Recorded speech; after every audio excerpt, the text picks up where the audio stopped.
Hey, unspecified, what is going on? So, just kind of doing a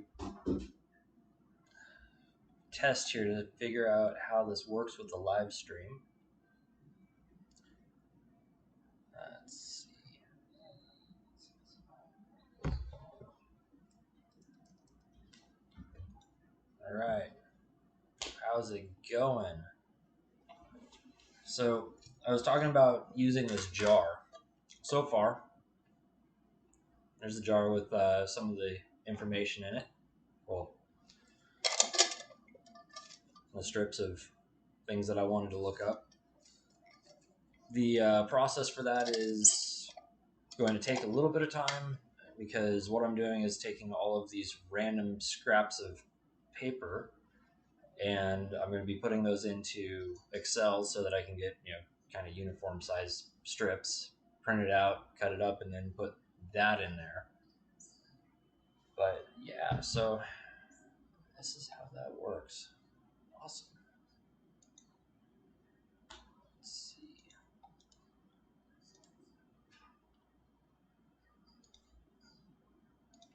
Now, interaction wise, I have to figure out how to edit settings for people.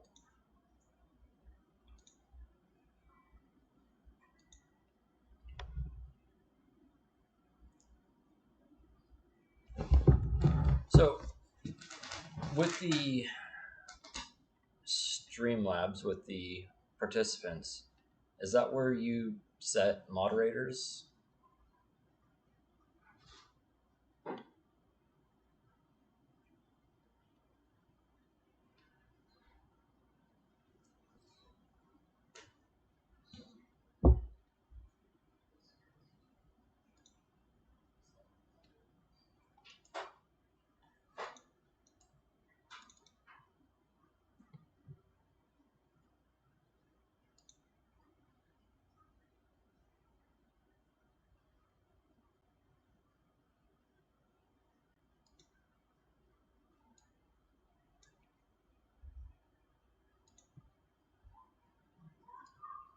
Or it looks like I have to open that separate. Okay.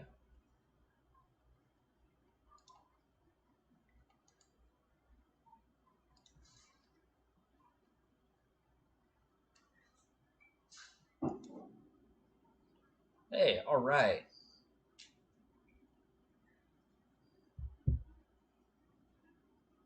And you should have just gotten a wrench.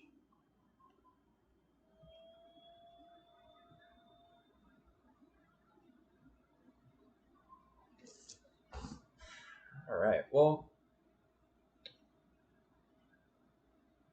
I'm going to do this a little bit different today because I did want to bring up the topic of economics. I know it's not drawing the name out of or the tab out of the jar, but when it comes to economics, I think that's something that people don't have a great understanding of. At least the trickle down effect of it. You see people looking at the interest rates, not knowing how that affects stuff. They don't understand that printing more money into the system is going to make the money less valuable. That one, that one's going to be kind of a supply and demand issue. So let's look at the interest rate side first. With interest rates, the more interest that, or the higher the interest rate, the more that you have to pay as a basically a fee to be able to borrow money. When it's the Fed doing an interest rate, that means that all of the banks and lenders that are borrowing money to lend out to people are having to pay more for it. So that in turn is going to impact how high of interest everyone else is having to pay for the money that they're borrowing. All right.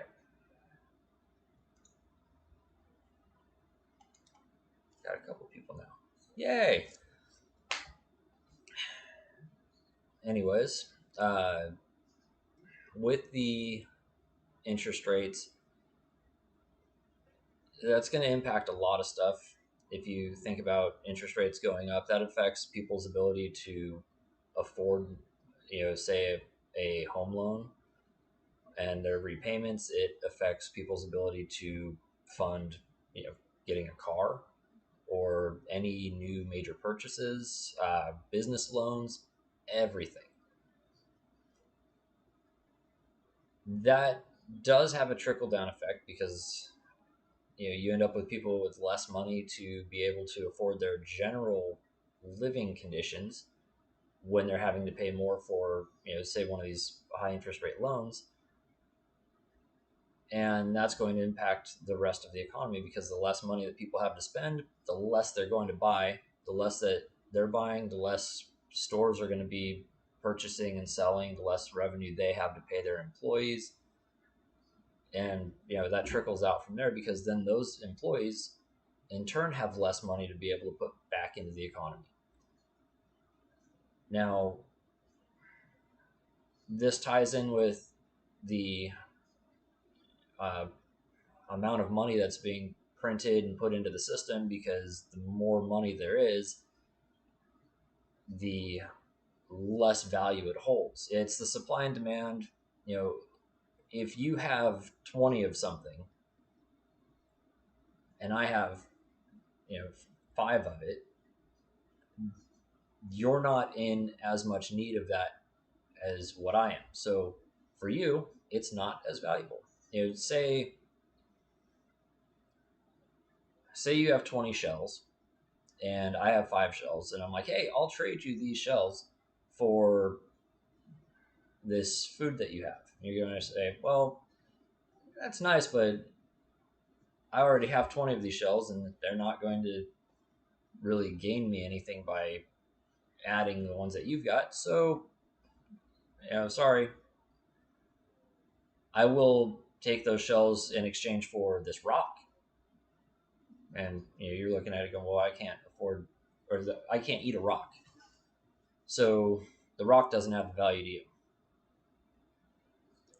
Kind of getting off on a tangent with that, but the more money that's in circulation, the less it's going to be worth to people because it doesn't have the same apparent value. When you're looking at being able to spend the money on stuff, it's not going to go as far, which means that you're going to need more of it for the same goal. You can look at pre-World War II Germany for an example on that one, where they were having to use wheelbarrows full of the Deutschmark in order to buy a loaf of bread. Now, prior to that time period, it would have been, maybe a handful, if that. But as the money devalues and you have to spend more of it, you run into the inflation issue, and it's going to inflate the amount of money that's required to do the same thing. Anyways, that's a brief-ish explanation on that one. But yeah, anyways, how are you guys doing today?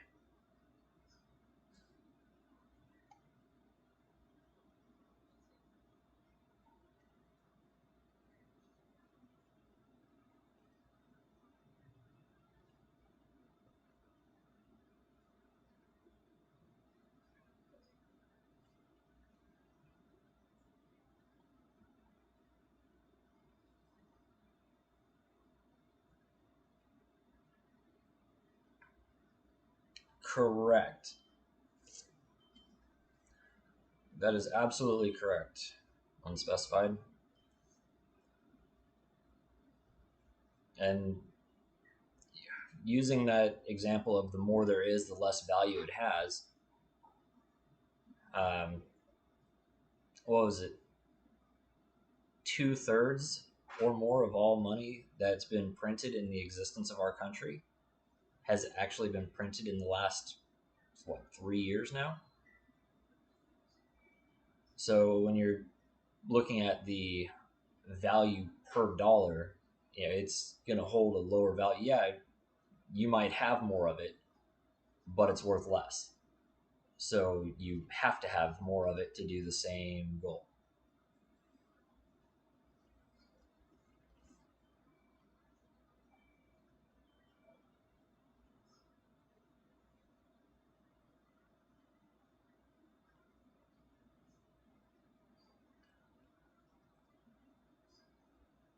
Yeah, so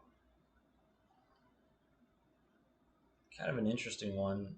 I notice I've got a delay between when I'm talking and when I'm hearing myself. I actually have myself going on the Dragon Slayer one to hear it, and I can hear the delay.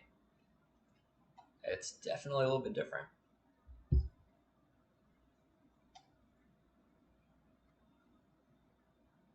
Do you know of a way to adjust the amount of delay that it has?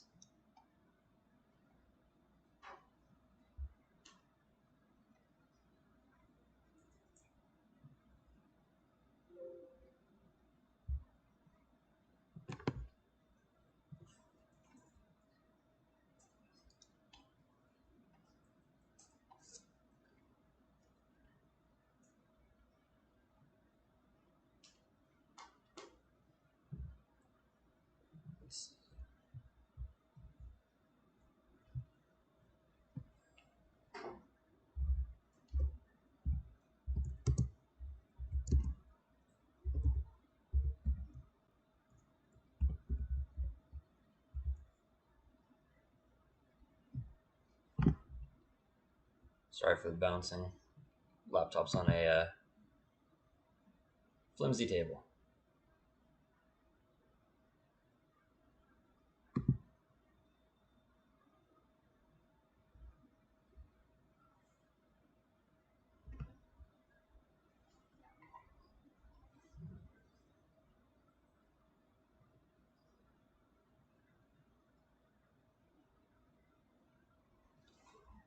Okay, that makes sense.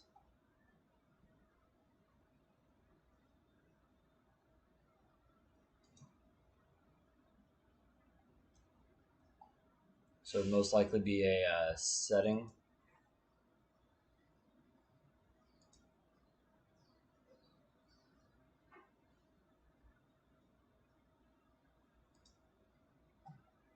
Right. Ah,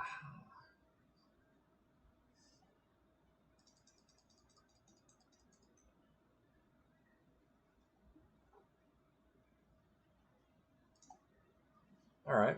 Well, that'll be an interesting one to look at in the future. But yeah. Happy Saturday, you guys. Definitely different being on this end of the screen from y'all.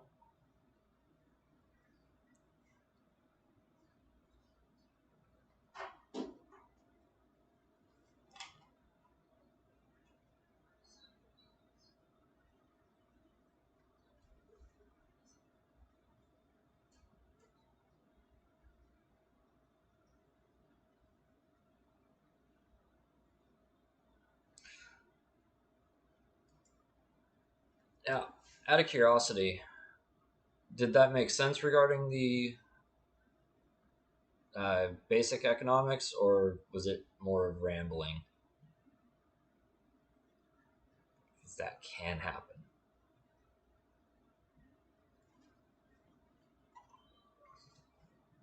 Especially the way my brain works, and the reason that I always take notes on stuff that I want to look into later is that my thoughts are chaotic. I mean, if you picture a smart car crossing a train track and getting creamed by a freight train hauling hardware, the chaos that ensues after that with all the nuts and bolts and pieces scattered everywhere is basically my thoughts at any given point in time.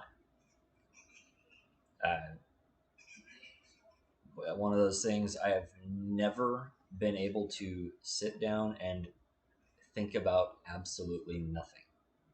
I could try, and my thought then goes from, yeah, think about nothing.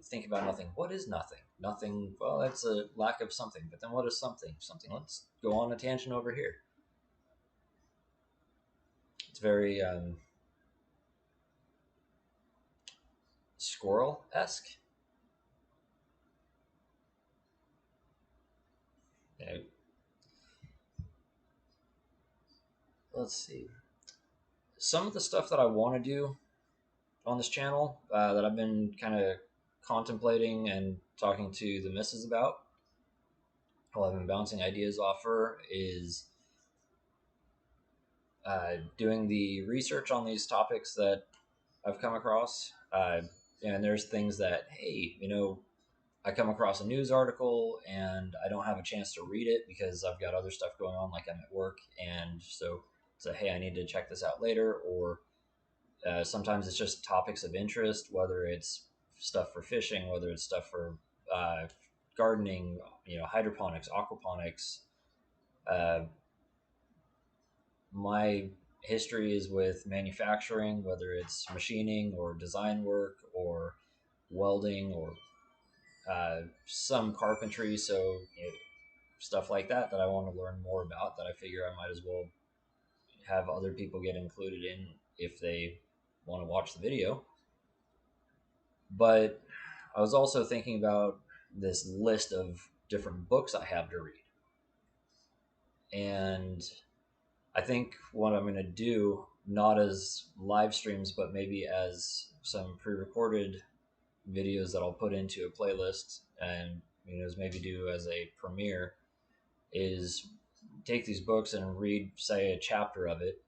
You're not going to have to look at my face while I'm reading it, but I'll do the audio of it and then put it up chapter by chapter. Then maybe do a live stream sometime at the end of a portion of it and kind of discuss what the material was, what it was about, what my take is, what your take is. Let me know if you think that's something that would be interesting. I've also got a friend over in Australia who's a major advocate for men's health, whether it is mental health or physical health. And I will most likely be setting up a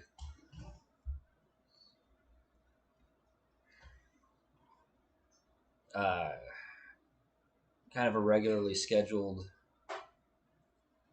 video conference with him and go over some of the topics on it. So there'll be some things of that nature coming out. Let's see. Automating lower wage jobs. Yes. They are definitely trying to automate lower wage jobs. They're also definitely sowing dissent with the lower wage workers.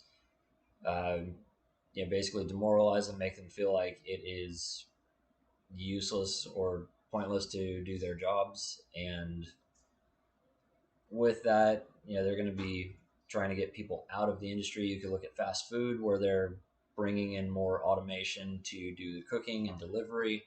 I think it was Taco Bell, if I remember right, had a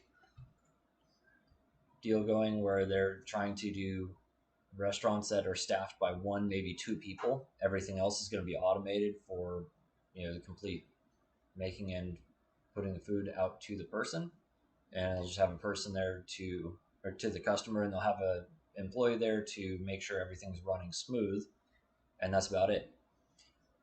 You can also look at some of manufacturing where they've been pushing for automation for a long time. Years ago, I went to the Amada machine not really their factory, but a showroom here in Southern California, and they have a system that is completely automated. they take the raw material in sheet metal form and they put it on a pallet on a rack. It's this big rotating rack, and when they take and load a program into it, it'll select that material, bring it around on the pallet, then feed it over to the machine that's going to take and cut it, and then from that it goes on a conveyor over to a press brake with a robotic arm, and the arm picks it up, turns, moves it over, puts it in the press brake, bends it one way, then picks it up, turns it and flips it another way, bends that, and it would go through and make this entire part, which is a couple jobs that would normally be done by people.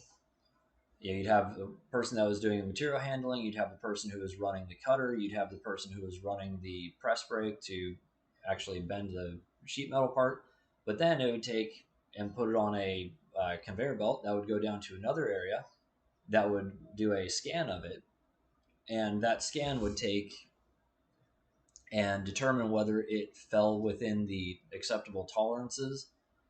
Uh, Side note, if you're not familiar with the term tolerances when it comes to manufacturing, uh, that is the acceptable variation of the parameter or dimensions of a component. So, say for example, this phone. If I wanted to say that this phone had to be, quarter-inch thick, I might have a tolerance of 5 thousandths of an inch, bigger or smaller, that it could be within. Anything outside of that would be outside of tolerance and would get rejected. So this machine would take and scan this part and make sure that it was within tolerance. And if it was, it would kick it into a go bin. And if it was out of tolerance, it would kick it into a no-go bin. But it wasn't just doing this with one part, it was doing this with multiple different types of parts out of the same assembly. So, the way that was done was definitely a reduction of workforce. Again, you'd have multiple people in that process, including the inspection portion. You can look at any of this stuff. Soda machines. If you look at like how it's made, or a video of a food packaging plant where everything just goes down a conveyor and it goes to one machine that takes and puts it in a box, goes to another machine that takes and closes the box, then another machine wraps it, seals it. Meanwhile, all of those positions would have been done by people. So as they go more and more automated, there's less and less need for people. And the only way, at some point, the only way that they would be able to keep the people pacified regarding being put out of work would be to say, okay, well, obviously you have living expenses that you have to do. So we're going to give you a basic income. This will cover your living expenses while you're going through, your day to day. And personally, the way I see that going is that there would be a trickle down effect where people who rent homes, the people they rent from or companies they rent from would say, oh, well, I understand that you make this amount of money on your universal income, so I'm going to charge you this amount because I know that you can pay it. And I know this because that's your universal income. So that will come with potentially come with a argument to get rid of the people who are in charge of renting a property and take it to, say, a government controlled thing. Say, hey, look, if we're in charge of this real estate, then you won't have to worry about making payments because we own it and we're already covering your income. So you don't have to worry about that. Just use your money for your other stuff, keeping stuff going. Now there was interesting video clip, and next time I do a video, I will find the clip to put on here. I'm not quite there on the live yet, but it was the I want to say he's the second in command, could be just higher up at the World Economic Forum, one of Mr. Schwab's advisors, was on video saying that as they automate systems and they go through reducing the need for people, they're going to have people just, phased out.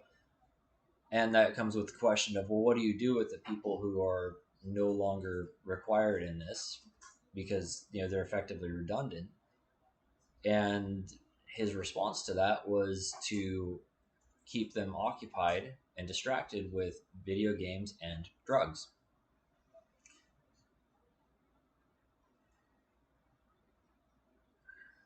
Now,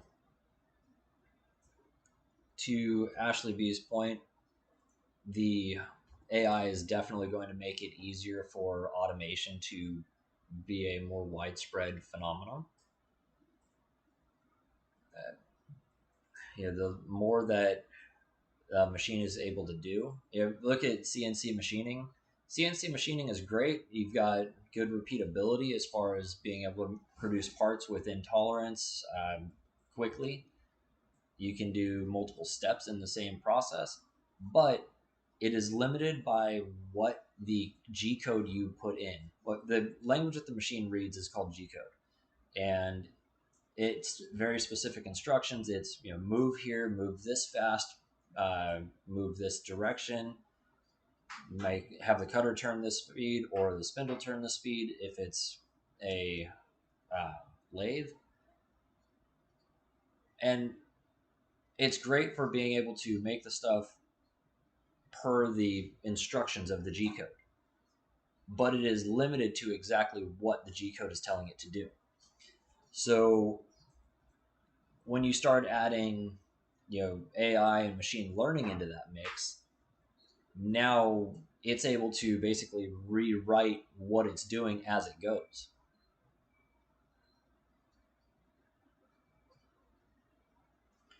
And the more that it's able to do that and adapt what it's doing and how it's doing, the more it can kind of start shifting the marketing or not the marketing, but the market and manufacturing that way. And when you look at manufacturing, it's an easy example based off of, you can look at manufacturing as just this part, say machining parts or woodworking with making tables or cabinets or carpentry. But the same principles apply all the way through everything. The same principle for production line works with agriculture. It works with um, furniture. It works with hard goods with manufacturing. That's what they do with cars. That's what they do with robots. You could take, as an example, a company, Airwolf, that does the 3D printers. If you go to their facility, and it's a pretty cool facility, a really cool concept, but they have a printer. They take one printer and they use that printer to make the next printer. And then so on. Then both of those printers make the next two printers, and the first two get sold. So then they keep making the stuff that way and expanding it. And that's one of those things where, as the AI or different machine learning comes in, it could take and use a similar concept with a lot of other manufacturing. Let's see.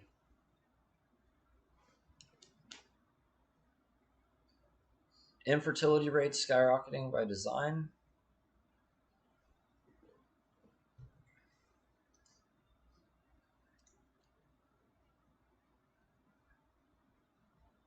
Yes. Personally, I do think that, because if they're worried about having an overabundance of people or a bunch of redundancy, it would make sense for them to want to reduce the amount of new people coming in. I don't think everyone in the line of people that are involved in anything that creates infertility, say for example, chemicals that are in uh, water bottles or something, or a medication. Say you've got a medication and the medication has a potential side effect of infertility. I don't think that the person at the pharmacy who's filling a prescription, or even the people who are manufacturing it, necessarily have infertility as a goal. But somewhere up the chain, I would be willing to bet that there is someone who knows that that is a possible or likely outcome and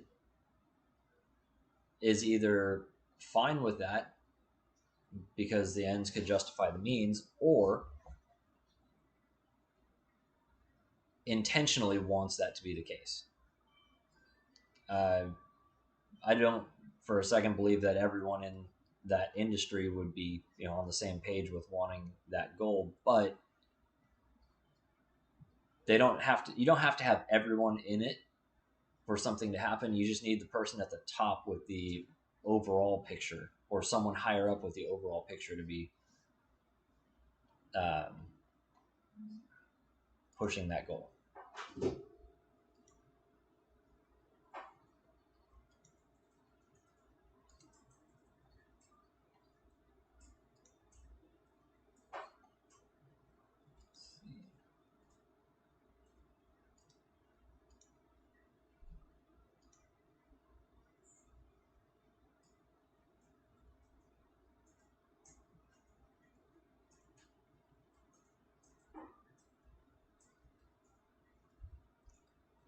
And it's always possible that it's intentional like that.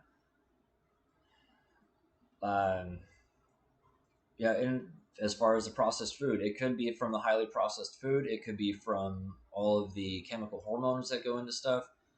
It could be a byproduct of antibiotics that go into the food. That the reality is, we have such a small snapshot of how everything is going to affect us in time. If you look at the testing for the safety of different foods, or different uh, components or chemicals that are used in foods or treating things.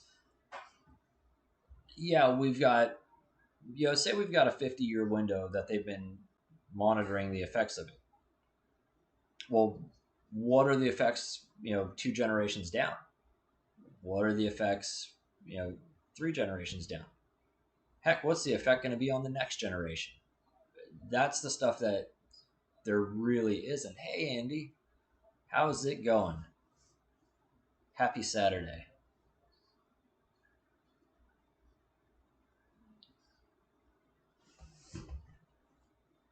But it's one of those things where the long-term effects of what we have and what we're using as we're trying to improve the natural world,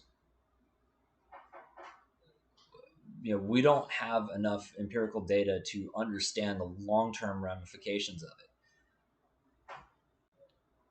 it. An example, you look at kids using cell phones and tablets. We heard from one of the local schools that kids in elementary school are losing the muscle definition and dexterity in their fingers to be able to use pencils to write, because they're sitting there just on tablets and touch screens and doing this all day. And that's something where, they've been around for a number of years now, but the long-term impact is not going to be understood because it's still relatively new in the the grand scheme. When you consider the fact that people have been around for thousands of years, tens of thousands of years, and everything had been going, a certain way, like off of a kind of a natural order or a natural basis for a long time. And people think that, oh, hey, I've got this new idea, I've got this novel idea. This is going to improve stuff, but they don't necessarily know that it's not going to have a negative effect somewhere else. Just because it's new doesn't mean it's better. It might be more convenient, might be, a little bit quicker or a little bit more efficient, but at what cost?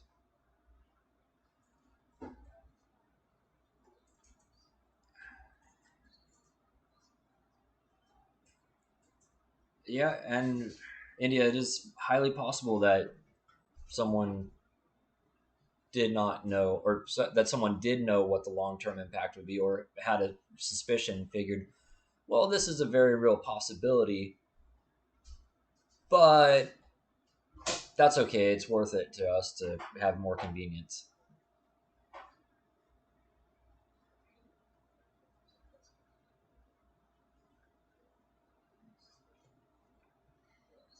So Ashley B says, my daughter's teacher, grade one, sent home a letter saying that the children did not have the muscle memory in their hands to hold their pencils, asking that they do exercises to strengthen. And that's exactly what I'm talking about. And it is pretty concerning to say the least. I mean, that is something that we consider to be a basic thing. Let's take a look at something a little bit farther on that one. Potential long-term ramifications. So, speaking of things going, digital, as we get records that are all computerized, all electronic, and everything's on microchips, the more people go the electronic route and away from the paper writing and stuff, that's relying on electricity for any sort of data keeping, any sort of records. What happens if the lights go out and nobody knows how to write stuff down, or has the dexterity to be able to write stuff out anymore? How much information or it would be lost? How much could stuff get set back? How far back could society get set if the data, like basically all of our instructions of how to actually live, disappear with that?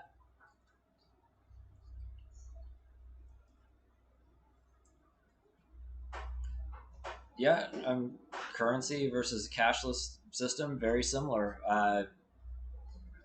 That's one of the things I've always been pretty skeptical of the cryptocurrencies, because you don't have something tangible in your hand.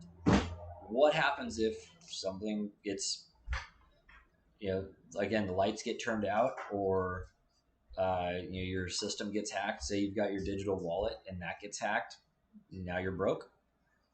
And how is that going to be rectified? What can you do about that situation?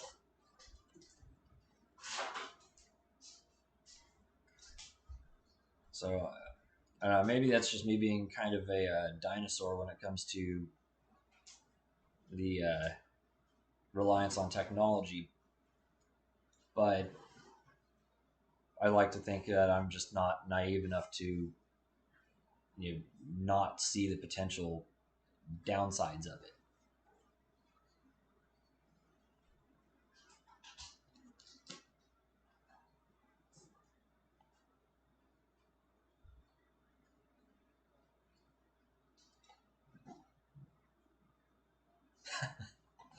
Check out Goldbacks on moneymetals.com.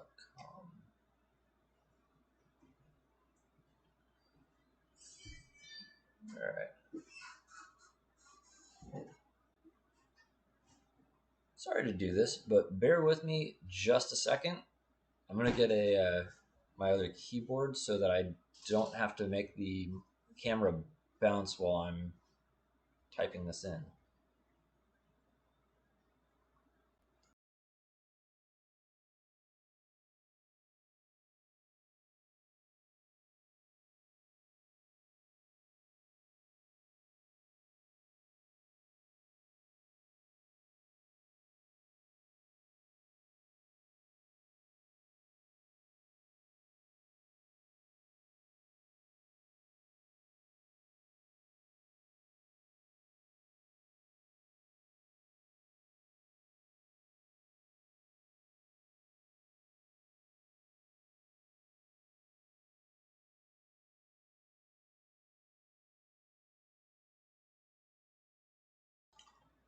Okay, that works. So let's see here.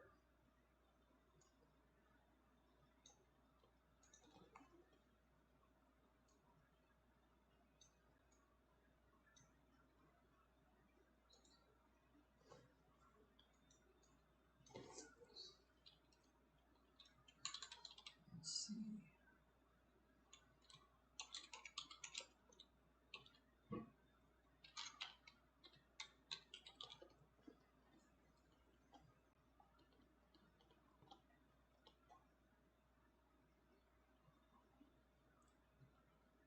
Yeah, Indy, I think that's a very good idea to get the kiddos practicing more often.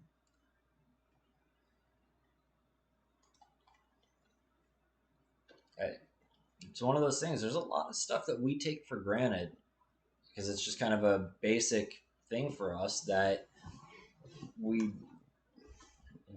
need to make sure our kids don't get hurt from our uh, complacency regarding.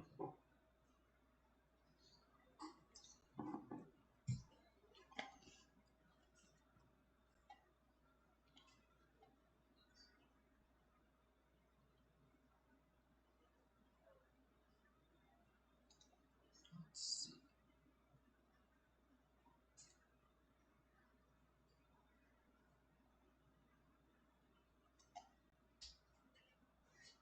Interesting. Cool. Thank you for sharing that there, Unspecified.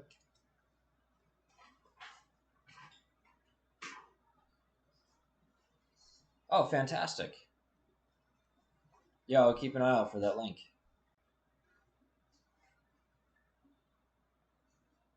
Your son's getting good at guitar. That is awesome. I suck at guitar. I I have tried it. I've had a number of guitars throughout the years. People ask me if I play, and my response is always, "I try."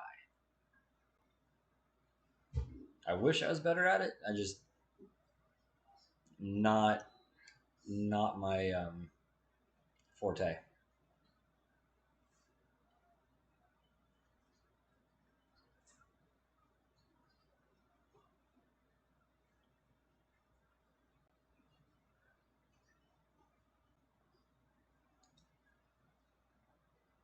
All right. Well, I'm going to have to take off, but thank you guys for joining me on the test live stream. I definitely appreciate the input and patience with learning something new here.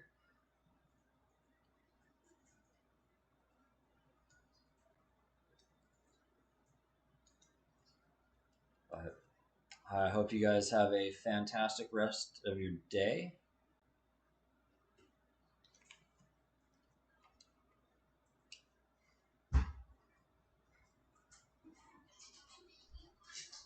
And as I get a little bit more fluent with this, I'll figure out a good way to schedule at least a semi-regular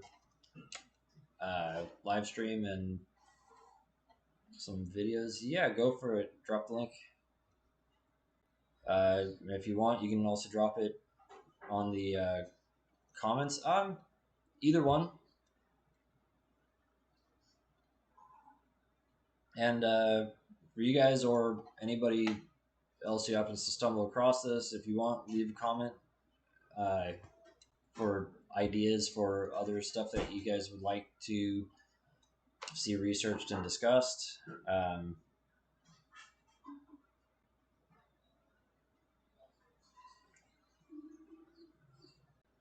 Yeah. Yeah, it's definitely exciting to be trying to get word out on some stuff and just kind of broaden my discussions with people. Started at 9. That's awesome. That is awesome.